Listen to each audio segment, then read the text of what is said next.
Thank you, Mr. Speaker. And I'll try to be cognizant of the body's time. I know it's Friday. We'd like to get out of here, but we did ask to take this bill by to Monday so we could deal with it when people would think we'd have more time to look at it and have more time to talk about it. But I'll say this budget, yesterday we did extend a courtesy. And from our point of view, it was not extending a courtesy so to send some message to the Senate. And I know that's what got communicated to the press. I just want to make clear today, that isn't why we did it. We did it as a courtesy so we could debate serious policy matters again. And as the gentleman from Enrico just said, I don't think that happened today entirely. But to the bill, this bill is about the wrong priorities, and it's about bad choices. And last time we heard some talk about how folks, the nose on this side of the aisle might have been soft-nosed. Let me tell you something. At least in this corner, there's a lot of hard nose, because this bill does not reflect our priorities. This budget still contains, from our point of view, what is a transportation gimmick. It's not a serious transportation proposal. The Department of Transportation estimated just a year ago, we are $3 to $4 billion a year short. This doesn't even come paid for 10% of that.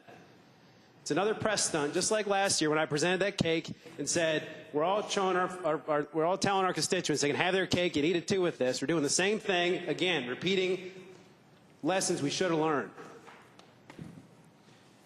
While we do that, we're doing additional damage to existing programs. We heard last week that this is the best budget in 10 years from one member. We are funding education less than we did before the recession started. The analysis that we've been given says that we're funding $5,200. We're funding this proposed budget $4,700 per child. In FY09, it was $5,200 a child. Those are the numbers I've been given. Our teacher salaries are falling below the national average further than they ever have. We're trying to educate more children with less money. And apparently there's a disagreement about the stats, but those are the numbers that we've been given. This budget has a lot of things in it. It has tax credits for coal. It has tax credits for Steven Spielberg, for billionaires. It's got a tax exemption still in it for somebody who wants to buy a yacht.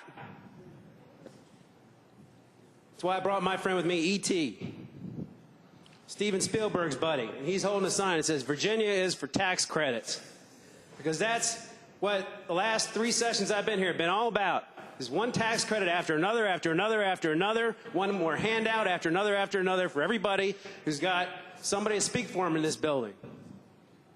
And that's why this budget is about the wrong choices. It's not about my constituents. It's not about your constituents. It's about people that have somebody to come here and speak for them.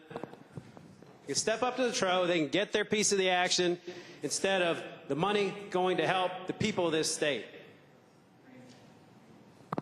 Mr. Speaker, if the other side wants to see a solution to this, I suggest there's a man right over here. Our governor ought to step up. He ought to bring the parties to the table, bring him into his office, and he ought to step up and try and forge a compromise. But we shouldn't be blaming. There's plenty of blame to go around. But the governor, instead of traveling the country, trying to run for vice president, giving TV interviews, ought to be down here trying to get the parties to bring this to conclusion. That's how we bring this budget to a finality.